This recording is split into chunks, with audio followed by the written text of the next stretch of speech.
এনাকে বিভিন্ন রকম ধমকি, মার্ডার করার হুমকি, খুনের হুমকি, মিথ্যা কেসে ফাঁসিয়ে দেওয়ার হুমকি। তো উনি মেনলি যে কেসটা আজকে ফাইল করলেন, ক্যানিং পূর্বের বিধায়ক শওকত মোল্লা, শাসক দলের এমএলএ, এবং ক্যানিং পশ্চিমের বিধায়ক পরেশ দাস, আর ওই সমস্ত এলাকায় শাসক দলের বিভিন্ন অঞ্চলের প্রধানরা। সুপ্রিয় দর্শক মণ্ডলী, এই মুহূর্তে আমি উপস্থিত রয়েছি কলকাতা হাইকোর্ট। হ্যাঁ, এই মুহূর্তে আমাদের সাথে যারা উপস্থিত রয়েছেন এই মহামান্য কলকাতা হাইকোর্টের বিশিষ্ট আইনজীবী হাবিবুর রহমান সাহেব, এবং আমার পাশে জানাকে দেখছেন দেশ বাঁচাও সামাজিক কমিটি মানবাধিকার কর্মী হুসেন গাজী। আপনারা জানেন এই যে হুসেন গাজী মহাশয়, তিনি বিভিন্ন সোশ্যাল ওয়ার্কার কাজের সাথে তিনি যুক্ত, এবং বর্তমান পরিস্থিতির সামনে রেখে তিনি যে কাজকর্মগুলো তিনি যে করে থাকেন, শাসক দলের কিছু নেতারা বারংবার তার উপর যে হামলা করছেন, এই বিষয় নিয়ে আজকে তিনি মহামান্য কলকাতা হাইকোর্টে তিনি মামলা করেছেন। এবং আপনারা জানেন যে সামনে 2026 ইলেকশন, আর এই ইলেকশনের আগে বর্তমান পরিস্থিতিকে সামনে রেখে বারংবার শাসক দলের হাতে তিনি আক্রান্ত হচ্ছেন, এমনটাই অভিযোগ উঠেছে।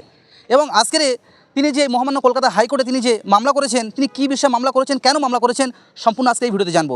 আপনারা জানেন যে ক্যানিং পূর্বের বিধায়ক শওকত মোল্লা এবং ক্যানিং পশ্চিমের বিধায়ক যে পরেশ দাস, এবং আপনারা জানেন যে নারায়ণপুর অঞ্চলের যে তিনি প্রধান তৃণমূলের সালাউদ্দিন সর্দার, এবং হারদা অঞ্চলের যিনি প্রধান রয়েছে তার স্বামী সহ, এবং বিভিন্ন শাসক দলের নেতাদের বিরুদ্ধে আজকের দিন তিনি কলকাতা হাইকোর্টে তিনি মামলা করেছেন। তিনি কেন মামলা করেছেন, এবং আজকের এই যে মহামান্য কলকাতা হাইকোর্টে তিনি যে মামলা করেছেন, আজকের এই কলকাতা হাইকোর্ট থেকে তিনি কি বার্তা দিচ্ছেন, এবং আমাদের সাথে রয়েছে বিশিষ্ট আইনজীবী মহামান্য কলকাতা হাইকোর্টের হাবিবুর রহমান সাহেব, তিনি কি বলছেন, তাঁর কি বার্তা শোনাব আপনাদেরকে এই 8 নিউজের পর।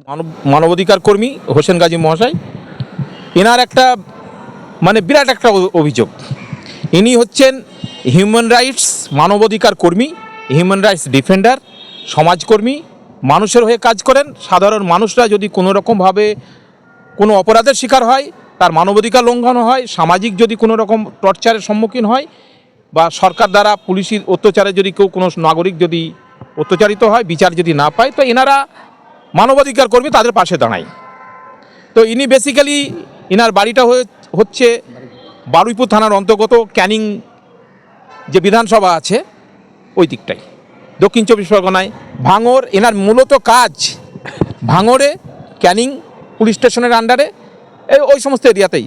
তাই এনার এই কাজ করার সূত্রে এনার উপরে অকত অত্যাচার, এনাকে বিভিন্ন রকম ধমকি, মার্ডার করার হুমকি, খুনের হুমকি, মিথ্যা কেসে ফাঁসিয়ে দেওয়ার হুমকি। তো উনি মেনলি যে কেসটা আজকে ফাইল করলেন, ক্যানিং পূর্বের বিধায়ক শওকত মোল্লা, শাসক দলের এমএলএ, এবং ক্যানিং পশ্চিমের বিধায়ক পরেশ দাস, আর ওই সমস্ত এলাকায় শাসক দলের বিভিন্ন অঞ্চলের প্রধানরা, যারা এনাকে ডাইরেক্টলি প্রত্যক্ষ পরোক্ষভাবে হুমকি দিচ্ছে, প্রাণনাশের হুমকি।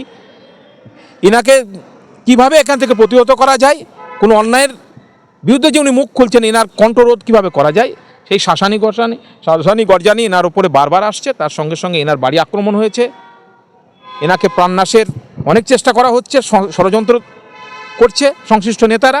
তার জন্য ইনি বারুইপুর পুলিশ স্টেশনে, Baruipur police district superintendent of পুলিশের কাছে, এসডিপিওর কাছে, সংশ্লিষ্ট থানার অফিসার ইনচার্জের কাছে, মানবাধিকার যে রাজ্য মানবাধিকার কমিশনে, রাজ্য পুলিশের ডিজি, হোম সেক্রেটারি, সর্বত্রই ইনি অভিযোগ দায়ের করেছেন যে এই সমস্ত যাদের নাম বললাম, শওকত মোল্লা যে বিধায়ক এবং পরেশ দাস, তার সঙ্গে সঙ্গে আরও বিভিন্ন অঞ্চলের প্রধানরা, তাদের নাম স্পেসিফিক কমপ্লেন দেওয়া আছে।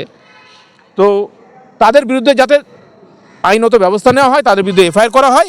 সঙ্গে সঙ্গে ইনি যেন যথার্থ নিরাপত্তা পান, জীবনের নিরাপত্তা, right to life and liberty, এনার অর্থাৎ চলাফেরা যিনি মুভমেন্টটা করলেন, তার যে স্বাধীনতা, তার সঙ্গে সঙ্গে বাক স্বাধীনতা এবং কাজ করার ক্ষেত্রে যেন কোনো বাধা না পায়, সেই জন্য উনি কমপ্লেন করেছেন। কিন্তু সেই কমপ্লেনে কোনো সারা, কোনো যে একটা রেজাল্ট কিছু হয়নি। পক্ষান্তর এনার উপরে আরও প্রেশার আসছে যে ওই কমপ্লেনগুলো উঠিয়ে নাও, নাহলে ইমিডিয়েট তোমার বাড়ি ঘর জ্বালিয়ে দেবো, পুড়িয়ে দেবো, তোমার বাচ্চাদেরকে কিডন্যাপ করিয়ে দেবো, বাচ্চাদেরকে মেরে দেবো, তোমাকে দুনিয়া থেকে সরিয়ে দেবো, এই ধরনের যে ব্যাপারগুলো, তার জন্য আবার উনি কমপ্লেন করেছেন। বিচার না পাওয়ার কারণে উনি কলকাতা হাইকোর্টে আজকে রিট পিটিশন ফাইল করলেন। হ্যাঁ, ওনার যে অভিযোগটা রয়েছে ওনাদের বিরুদ্ধে স্পেসিফিক নাম দিয়ে, এবার বাকিটা তো উনি বলবেন। উনি যেহেতু এর ভুক্তভোগী, ওনার উপরে অন্যায় অত্যাচারটা হয়েছে, কিন্তু কমপ্লেনে যেগুলো পুলিশেই যে কমপ্লেন এবং বিভিন্ন মানবাধিকার সংস্থায়, গভর্নর, রাজ্যপাল, বিভিন্ন কাজে যে কমপ্লেনটা উনি করেছেন, স্পেসিফিক নাম দিয়ে করেছে। আমার কথাটা হচ্ছে, প্রশাসনের তো উচিত এনাকে ডাকা, এনাকে শোনা, তার সঙ্গে সঙ্গে অপরাধী ব্যক্তিদেরকে তাদেরকে নোটিশ করে ডাকা, তাদের নামে যে অভিযোগ, তো সেটা না করে প্রশাসন পুরোপুরি নির্লিপ্ত। অথচ এই ধরনের কমপ্লেনে দেখেছি, কোনো যদি শাসক দলের যারা কর্মী যদি না হয়ে যদি কোনো রকম বিরোধী দলের কেউ হতো তো তাদেরকে থানা তো বারবার ডেকে হয়রানি শেষ করে দিত, সেগুলোও একটা ব্যাপার। তাই এনার যাতে জীবনের নিরাপত্তা, এনার পরিবারের নিরাপত্তা, তার সঙ্গে সঙ্গে কাজ করার যে বাক স্বাধীনতা, কাজ করার যে স্বাধীনতা, বিভিন্ন জায়গায় চলাফেরা, সেই নিরাপত্তার জন্য আর সংশ্লিষ্ট এই সমস্ত অপরাধীদের বিরুদ্ধে যাতে আইনত ব্যবস্থা নেওয়া হয়, এই ব্যবস্থা নেওয়ার জন্যই আজকে কলকাতা হাইকোর্টে উনি মামলা দায়ের করেছেন, রিট পিটিশন ফাইল করেছেন police in action, justice Shubhra ঘোষের ঘরে পুলিশ ইন অ্যাকশন মামলা, যাতে উনি আইনি সহায়তা কেন পাচ্ছেন না, পুলিশের নির্লিপ্ত, পুলিশ ইন অ্যাকশন, উদাসীন। ইনি অত্যন্তভাবে আশঙ্কা বোধ করছে যে কোনো মুহূর্তে ওনার উপরে আক্রমণ হয়ে যেতে পারে, যে কোনো প্রাণনাশের একটা ব্যাপার ঘটে যেতে পারে। এনার জীবনে বিগত দিনে যেহেতু উনি হিউম্যান রাইট অ্যাক্টিভিস্ট, যেহেতু মানবাধিকার কর্মী এবং বিভিন্ন সংস্থার উনি সামাজিক বিভিন্ন অর্গানাইজেশনের সঙ্গে উনি যুক্ত, তো সেই সমস্ত একটা ব্যক্তিকে সে মানুষের হয়ে কাজ করতে গিয়ে যদি বাধা পাচ্ছে, সে কাজ করতে পারবে না, তারা ভীত সন্ত্রস্ত করছে। এটা কি জিনিস? আজকের আধুনিক সমাজ হোক আর আমাদের ভারতবর্ষ গণতান্ত্রিক দেশ, মানুষের কাজ করবে, আর তুমি অন্যায় করে বেরিয়ে যাবে, কাউকে আইনটাকে হাতে নিয়ে কাউকে প্রাণনাশের হুমকি দেবে, তাকে মারবার চক্রান্ত করবে। আমি ওনার মুখ থেকে শুনেছি বিগত দিনে 2007 সালে এনার উপরে এমন আক্রমণ হয়েছিল এবং ওনাকে ব্লিডিং ইনজুরি করে ফেলে চলে গেছিলো, আসামিরা ভেবেছিল যে উনি মৃত। তারপর হসপিটালে নিয়ে গিয়ে উনি আবার বেঁচে ফিরেছেন এই কাজের জন্য। উনি অত্যন্ত আশঙ্কা বোধ করছেন, উনি কলকাতা হাইকোর্টে আজকে মামলা দায়ের করলেন। দেখা যাক হাইকোর্ট কি বিচার দেন ওনাকে। লকডাউনে আমরা কোনো জাত ধর্ম কিছু দেখিনি, আমাদের শক্তি অনুযায়ী খাবার, ওষুধ, তিরপল, মশারি নিয়ে মানুষকে সাহায্য করেছি। ফলে এই ভালো কাজের জন্য একটা শ্রেণীর মানুষ গ্রামে যারা রাজনৈতিক কারবারি তাদের খানিকটা গায়ে লাগে। তো এতদিন পর্যন্ত খানিকটা ওদের কাছে ঠিক ছিল, কিন্তু এখন ভয়ঙ্করী বিপদ হলো দক্ষিণ 24 পরগনা বারুইপুর থানা শঙ্করপুর অঞ্চল এবং সেটা বর্ডার পাশেবর্তী এলাকা মগরাহাট থানা। সেখানে করিম মোল্লাকে যখন কুপায়, সেই ঘটনায় আমরা মুভমেন্ট করি এবং সেখানে 20 থেকে 30 হাজার মানুষের জমায়েত একটা প্রতিবাদ সভা হয়। সেই মূলত আসল আসামিদের ধরা হয়নি। তার সাথে সাথে আবার লাগাতারভাবে ঘুটিয়ারি শরীফের শেখ জামিলকে তাল্লিতে তাকে আরএসএসের কিছু ছেলেরা কুপিয়ে খুন করে, একদম পিটিয়ে কারেন্ট শট দিয়ে মারে। সেই মারার কেন্দ্র করে ক্যানিং পশ্চিমের যিনি বিধায়ক, তার আত্মীয় স্বজন থাকার কারণে এবং পুলিশের সহযোগিতায় সেই যারা সেই তাপু সাপুয়ের বাড়ি থেকে সমস্ত জিনিসপত্র পরপর নিয়ে চলে যাচ্ছে। আমরা ক্যানিং থানা বা ওদেরকে জানানোর পর কিছু নেওয়া হয়নি। তারপরে কি দেখলাম, ওই কেসটা আমরা লড়াই করার কারণে পুরো তৃণমূলের নেতারা রেগে বোম হয়ে গেল। কেন? যেহেতু ওরা তৃণমূলের ঘনিষ্ঠ, হ্যাঁ, এবং তৃণমূল বিজেপি একসঙ্গে মিলেমিশে কাজ করে, সেই জন্য ওদের আক্রোশটা বাড়লো এবং এই কেসের লড়াই করছে যে তৃণমূল কংগ্রেসের দক্ষিণ 24 পরগনা জেলা সভাপতি প্লাস বার অ্যাসোসিয়েশনের 27 জন উকিল নিয়ে ওই খুনিদের বাঁচানোর জন্য মুখ করছে। এই কথাটা আমি পাবলিসিটি করি। তারপরে ঘুটিয়ে নিয়ে আমরা একটা প্রতিবাদ সভা করি। ও আমাদের সভাটার হয় যেহেতু 28 তারিখ 28/9 সেই প্রোগ্রামের পর থেকে ওরা লাগাতারভাবে আমার পেছুপা হয়ে যায়, বারবার হুমকি ধুমকি দেয় খুন করার এবং আচমকাভাবে আমার বাড়িতে পুলিশ চলে আসে প্রথমে। তারপরে 22/9/2025 আমি এসপি থেকে শুরু করে, রাজ্যপাল থেকে শুরু করে, এসডিপিও থেকে শুরু করে তারপর সমস্ত প্রশাসনিক ডিপার্টমেন্টে জানাই পুলিশের নিরাপত্তা চাই।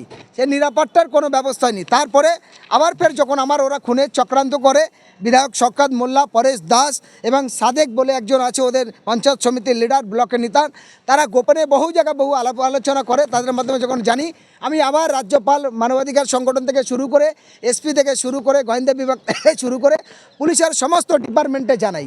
তো আমি জানানোর পর সরকারিভাবে তাদের কোনো নিরাপত্তা পাইনি। ফলে আমি বেসরকারিভাবেও আমার যে চলার যে বড় প্রবলেম, তার জন্য আমার পার্সোনাল সিকিউরিটি গার্ড নিয়েও চলতে হয়। ফলে এই জায়গা দাঁড়িয়ে আমরা যেহেতু সোশ্যাল ওয়ার্কার, সামাজিক মানুষ যারা দেশ সমাজকে নিয়ে কলঙ্কিত করছে, তারা যদি সমস্ত সরকারি নিরাপত্তা নিয়ে লুটে খায়, তো আমাদের মতো সোশ্যাল ওয়ার্কার, সামাজিক মানুষ আমরা কোথায় যাব? যার জন্য আমরা বারবার প্রশাসনিক বিভিন্ন ডিপার্টমেন্টে করার পর আজ কলকাতা হাইকোর্টে আমরা আমাদের senior advocate sir Habibur Rahman সাহেবের মাধ্যমে আমরা হাইকোর্টে অ্যাপিল করেছি।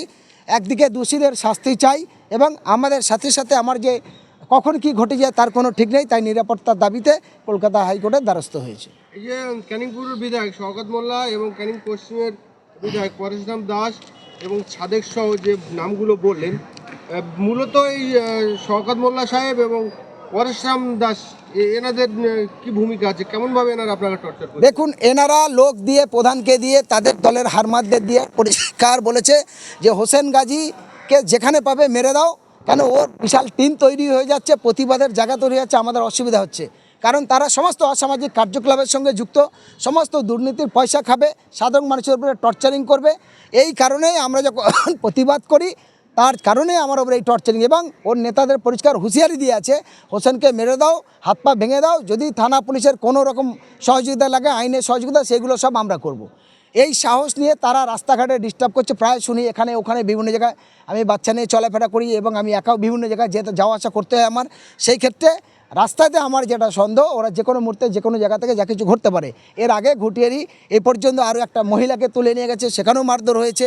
তার নামে থানায় প্রথম এফআইআর নিতে চাইনি আমরা বলে, তারপর এফআইআর হয়েছে, তার ভিডিও সহ আছে। আরও দুজনকে এরকম টর্চারিং করেছে, এবং 2007-এ আমাকে খুন করে দিচ্ছিল, মাথা ব্যথা ফাটিয়ে দিয়েছে, বুকের এক্সো করতে হচ্ছে, 2 পারে হাড় ভেঙে দিয়েছিল। সেবারে আমি মৃত্যুর হাত থেকে ফিরে এসেছি, এখন বলছি একবার বেঁচেছিস আর তোকে বাঁচতে দেবো না। ফলে এদেরতে তো বিশ্বাস নেই, কারণ এরা কত মানুষের খুন করেছে, কত মানুষের লুট করেছে, এদের ঠিক নেই। আর এরা কতজনের বিরুদ্ধে আপনার অভিযোগ, নামগুলো একটু পড়ে শোনান। আমার অভিযোগ 4 জনের বিরুদ্ধে, এখন পর্যন্ত 4 জন। হ্যাঁ, আরও ওদের সঙ্গী সাথী কিছু আছে। এখন মূলত 4 জনকে পার্টিসিপেট করা হচ্ছে, আর বাকি তাদের সঙ্গী সাথীরা আছে, যেমন ক্যানিং পূর্বের বিধায়ক, পশ্চিমের বিধায়ক পরেশ দাস, শওকত মোল্লা, এবং নারায়ণপুর গ্রাম পঞ্চায়েতের প্রধান সালাউদ্দিন সর্দার, হারদা গ্রাম পঞ্চায়েতের বর্তমানে যুবর কোন দায়িত্ব আছে, এবং তার স্ত্রী হারদা অঞ্চলের প্রধান। তাদের নেতৃত্বে আমার এইতে বারবার হয়েছে, লালটু ওরফে সারাফাত। ফলে এই মানুষগুলোর মাধ্যমে হয়েছে, এবং সাদেকরাও এসেছিলো, আরও এদের অনেক সঙ্গী সাথী আছে। আমরা আদার্স করে পিটিশনটা করানো হয়েছে। এখন সেইভাবে আমরা নিরাপত্তার জন্যই হাইকোর্টে এসেছি। মূলত নিরাপত্তা না, দোষীদের শাস্তি চাই, হ্যাঁ, এবং বৌদ্ধর ভবিষ্যতে যাতে আমার বিপদ না আসে তার জন্য এই অভিযোগ, এবং বর্তমানে এদের অবস্থা যে জায়গায়, সে জায়গায় আমার নিরাপত্তাটাও খুবই দরকার।